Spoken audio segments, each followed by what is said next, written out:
Tapos may bubong siya sa may harapan, sa may porch, iikot dito pa ganyan. Halos ito na lang sa kayang gawin sa liwanag niya. Continue lang to. Tapos nagpapalagay pala na ako dito si dami na ako. Oo, sa coal mining.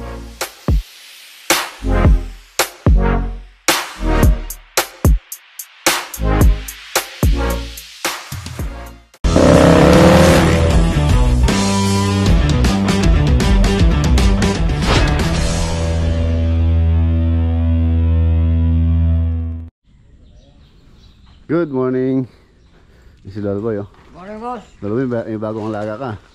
Oo, hindi magkasama lang. Hindi magsasalita yan pag magkasama. Dapat iwalay. Wala yan, kaya lang siya. Nasa yung kulungan na, marami akong ganito dati ah. Sana, inubos na ng mga nanginginuwa. Ang dami akong ganito kulungan na.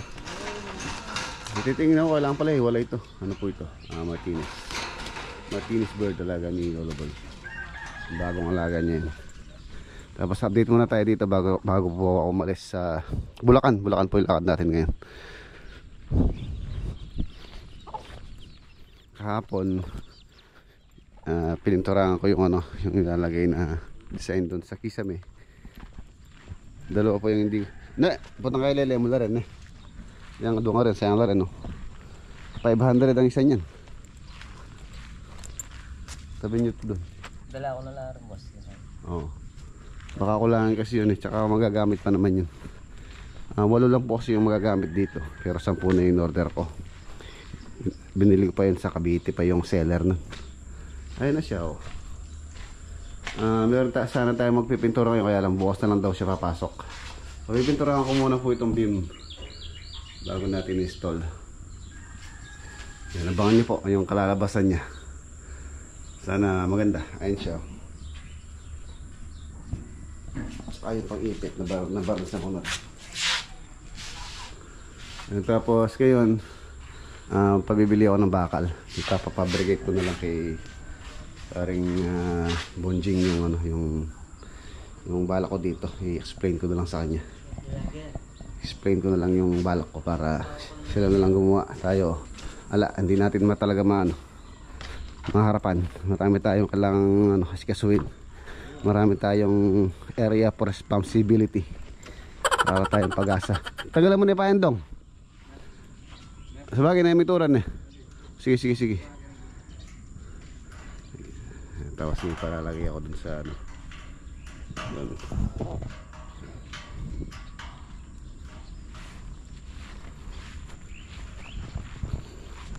Bulacan.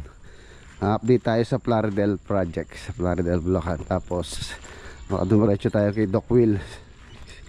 Yung gumagawa po kay Doc Will baka last week na lang nila ngayon. Yung mga cabinet na lang na pinipinturahan nila yung kailangan pang pinturahan katapusin. So the rest okay na lahat.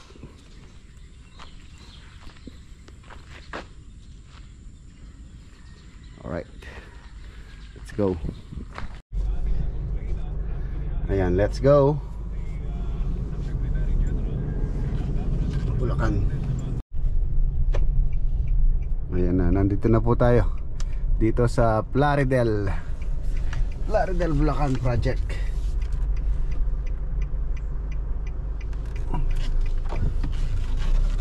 Okay.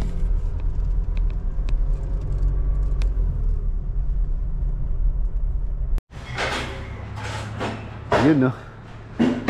Ayan mga boss, halos paano na po kami pa-beam. Halos ito na lang tsaka yung gawin doon yung sinasagad ng mga sintada. Ayan, sarapan naman. Malapit na tayo magbubong. Malapit na magbubong.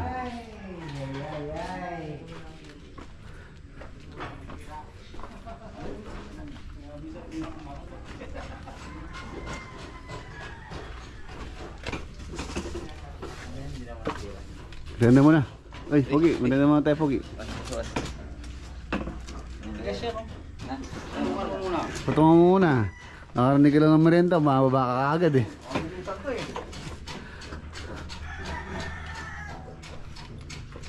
Yan, dito po yung kanyang pinakalanay. Lanay area, sliding door. 2.4 po yung taas nito. Taas po yung ano niya, yung kanyang pinakasalamin. Kasi meron siyang crossbeam.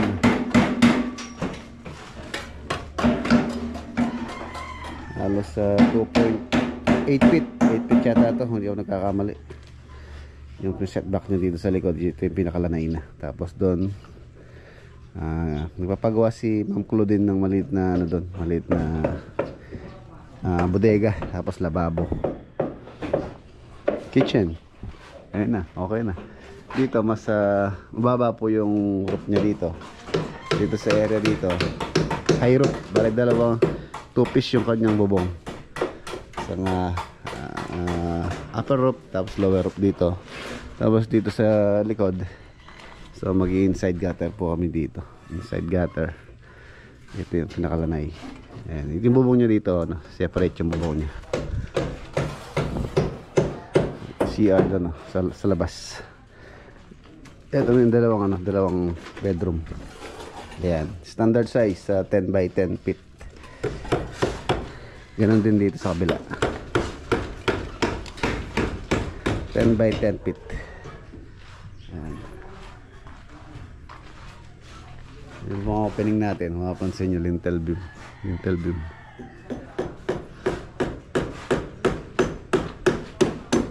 Ayan na, oh. Parang kailan lang, halos sa isang buwan pa lang po itong project na to. Ay, mag-isang buwan bukas. Bukas 1 month, no? Bukas 1 month na ganyan eh.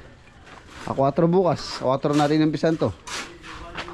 November 4 namin inumpisan to, mga boss. Bukas December 4, so 1 month. Ayan na siya. Halos nakatindig na yung kanyang structural. Matagal lang naman sa ano, mga boss, yung pong ano, finishing tayo nagtatagal, pero yung structural, ayan, nakatayo na. So natin pwede na magpalitada pagka nasagad na yung natapos na yung roofing beam habang nagbububong. So pwede na magpalitada yung mga iba. Kailangan, siyempre bago tayo magpalitada, kailangan at least install yung door jamb, tapos electrical, mga abang ng electrical. Bumili na pala ako ng ano. Oy! Kuya mo yung ano doon, yung binili natin ano, electrical. Hindi, yung lang orange junction box tsaka utility box. Kape muna tayo.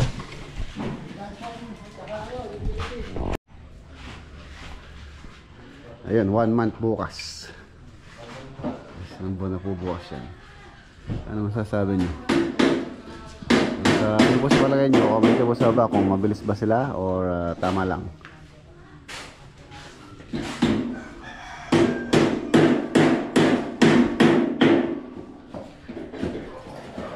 Dito meron pa po tayong ano dito. Meron pa po tayong porch terrace.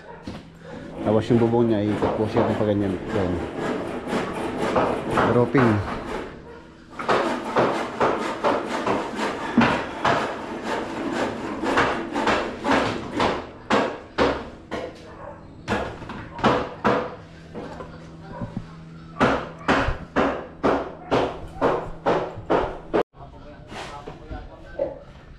Mga bintana po dito, malalaki. Bintana.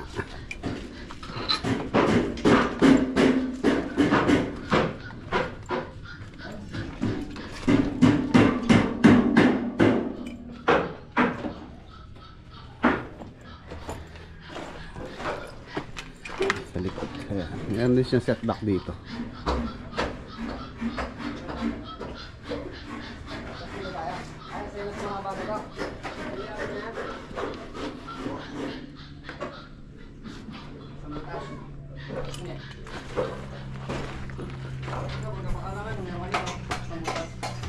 Yung kanyang pinaka dining. Nandito sa kanyang living area, mga boss, medyo mataas po yung kisame niya dyan. Parang ano, maliit na version nung kay Doc Will. Halos sa same layout, same layout po siya.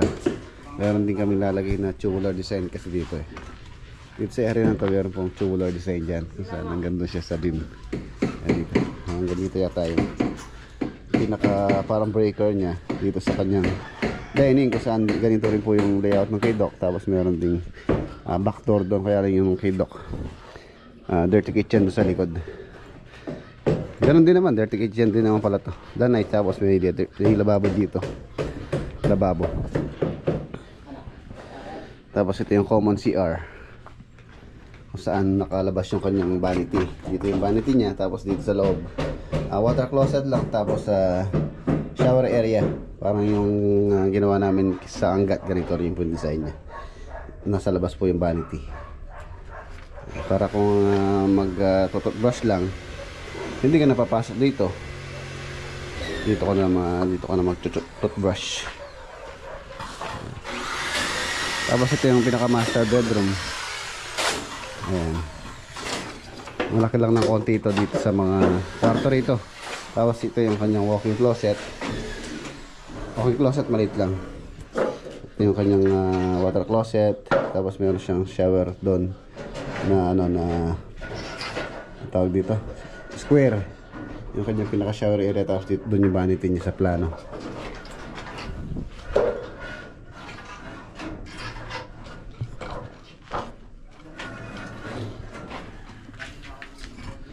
So itong bintana na ito, tapos meron pa siya maliit dito sa taas.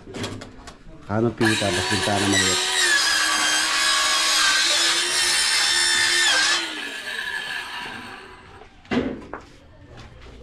Yung hamba, in order ko na po yung hamba. Pagka natapos na yun, so dadalhin ko na dito yun para ma-install na rin yung mga door jamb. 2.4 ang pinto po dyan. 2.4 8 feet. Saka dito 8 feet din yan. Ang magiging lang, standard size lang itong mga CR siguro.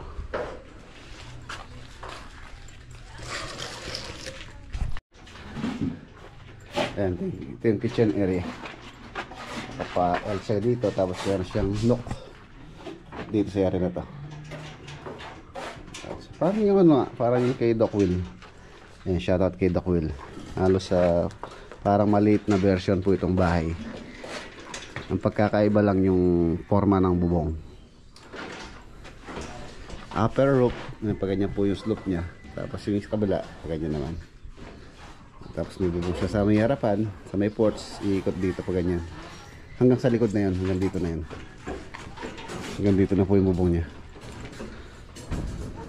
Tapos yung storm drainage natin, siyempre dapat maganda yung storm drainage.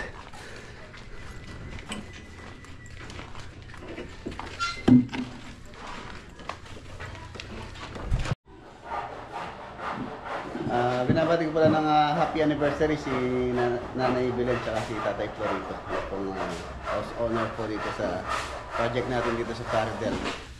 And happy anniversary po. Hindi na rin tayo magtatagal dito para punta na rin tayo kay Doc Will. Meron pa akong ilalagay, ikakapit doon or gagawin. Ayan mga boss, alis na tayo. Sasama ko si Jonel dahil meron pa po siyang kailangan tapusin doon na iniwan ni Marlon.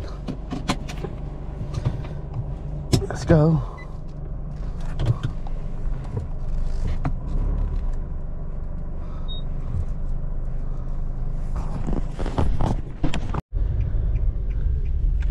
Ayan, nandito na tayo dito sa Panbi. Dito po sa bahay ni Doc Will. Sa yung pinto, Josh.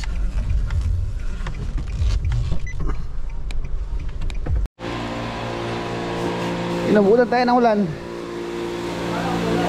Oh.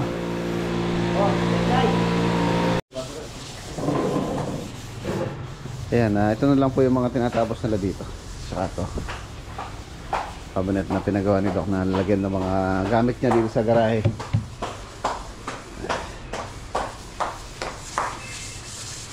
Yes, okay na. Kumanta na, kaya tayo. Punasin yung lamesa natin. Ito dito. Okay na dito. Ayan na. May partition na po dyan. Ilaw na rin. Dadagdagan ko lang ng ilaw to. Ayan. Dadagdagan ko pa ng sa gitna. Dalawa malaki. Nakukulangan pa si Doc sa liwanag. Pero totoo siya, maliwanag na po siya. Malinis na. Ang luwang nito. Kaya maglagay ka ng mahabang table dito, maluwang pa rin. Ito pa yung mga ginawa namin dyan. Ito, cabinet. At maglagay ng washing machine. Ayan, wall partition, saka pusyon. And ito, dito na pinagawa ni Doc Will itong mga screen door. Tapos ito pa yung continue nila ng itatiles. Siguro mga 3 days, tapos na yan. Tapos nagiging ng ano pa dyan, polycarbonate na extension para hindi po pagka malakas yung hangin, yung anggi ng ulan, hindi na napapasok dito sa loob. Poly. Tsaka pala to, ng cabinet na to. Yan ito, ipilis na rin to. Ang ginawa lang po namin to, solid mahogany wood yung kanyang pintuan. Ayan, alas pintuan na lang naman. Ano lang pintuan. Meron siyang design na groove. Halos 5'8" ang spacing ng design. Malinis na.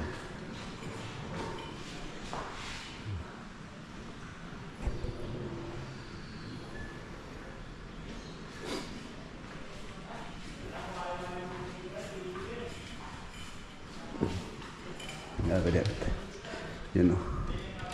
Marami po mailalagay si Doc Will dito. Tsaka ito pala. Nalagay ko rin ito. Ayusin natin yung wiring.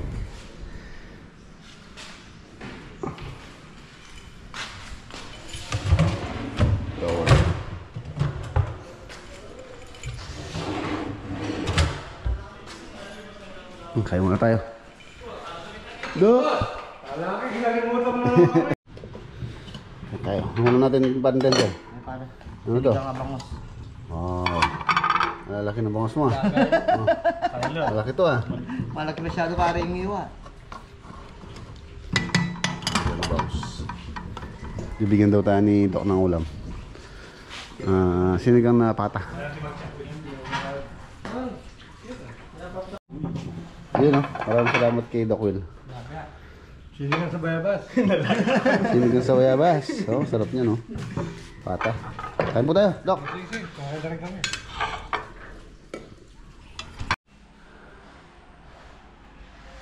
Okay, mga boss. Dagdagan ko na ng dalawang center light. Karagdagang liwanag. Napakaliwanag na po niya ngayon. Pa? Parang nasa ano ko lang, nasa mall. Sa liwanag niya. Ayun, konti na lang po yung gagawin namin dito. Dito, i-continue lang to. Tapos, nagpapalagay pala na ako dito si Ate LB. Yung plant box. Nangyayari na to kaya di po na maintenance. Konti na lang. Ng mga 3 days. Hanggang Sabado. Tapos na kami dito. Bahay ni Doc Will.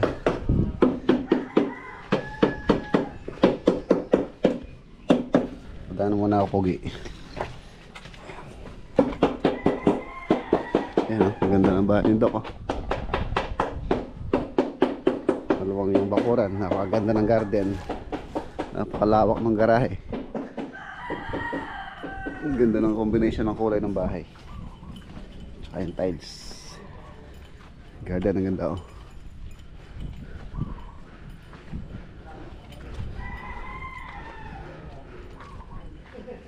Ganda ng halaman o.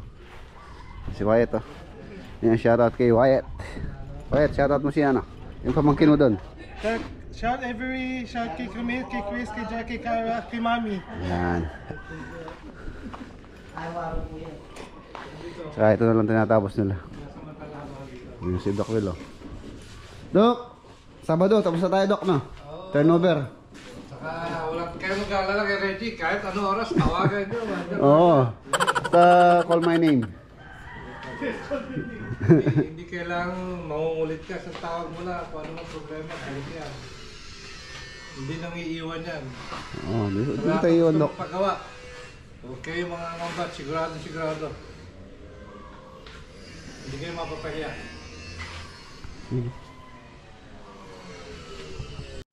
Okay, Dok, mana ako?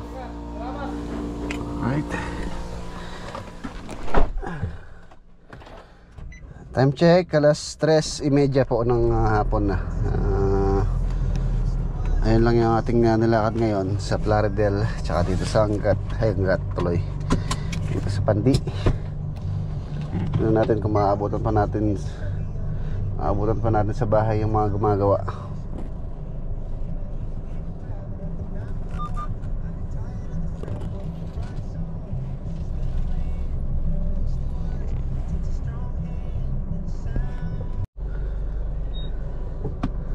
Nandito na tayo sa farm. Okay. Touchdown. Time check 5:15. Alas 5:15 na po. Halos sa kulang 2 oras ang biyahe natin. Simula Pandi hanggang dito. Wala na rin yung nagtatrabaho dito. Umuwi na sila. Silipin na lang natin nagawa nila.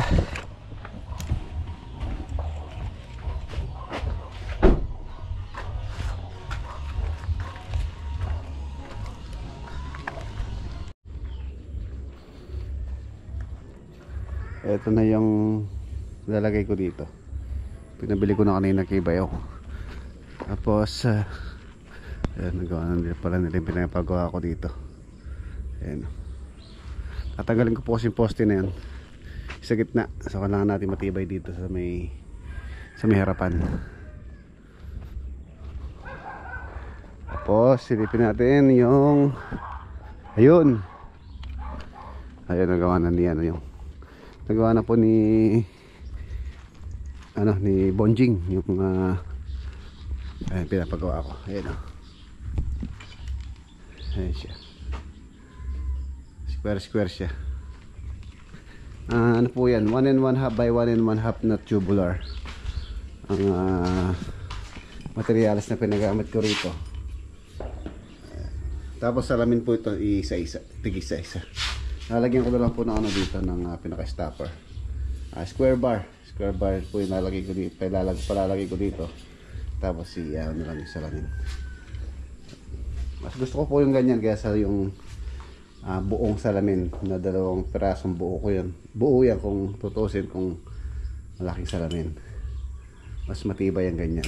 Matibay sa hangin. Tapos kung if ever na di natin nasabi if ever na mabasag po or madisgrasya, matamaan, so isa lang yung mababasag, hindi buo. So isa lang ipapalitan natin.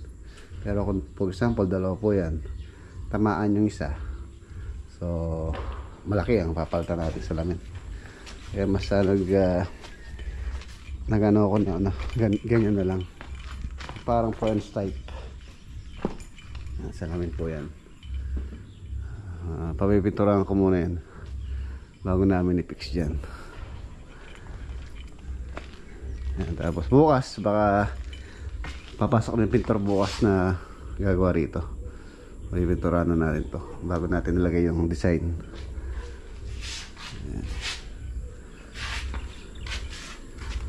So yun lang yung ating ngayon, ang ating vlog for today.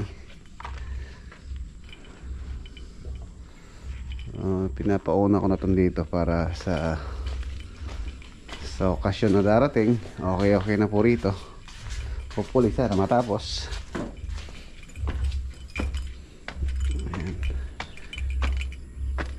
Dito tayo sa taas. Umulan po kanina. Ayan, nasubukan to kanina. Nasubukan to. Dati pagka umulan, tumatagas dun sa ilalim. So ngayon wala naman siyang naging leak sa ilalim. So okay na. Ayan.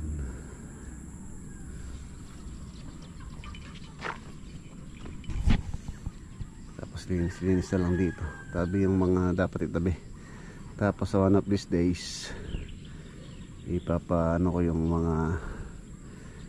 mga scrap doon sa may tambakan doon sa may bodega para mabenta namin, makadagdag sa aming Christmas party, kahit pambili man lang ng yelo, may pandagdag tayo. Ayan.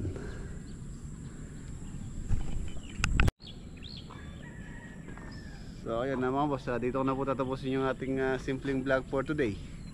Kita-kita po tayo bukas sa next upload. Paalam po, God bless, ingat po kayo.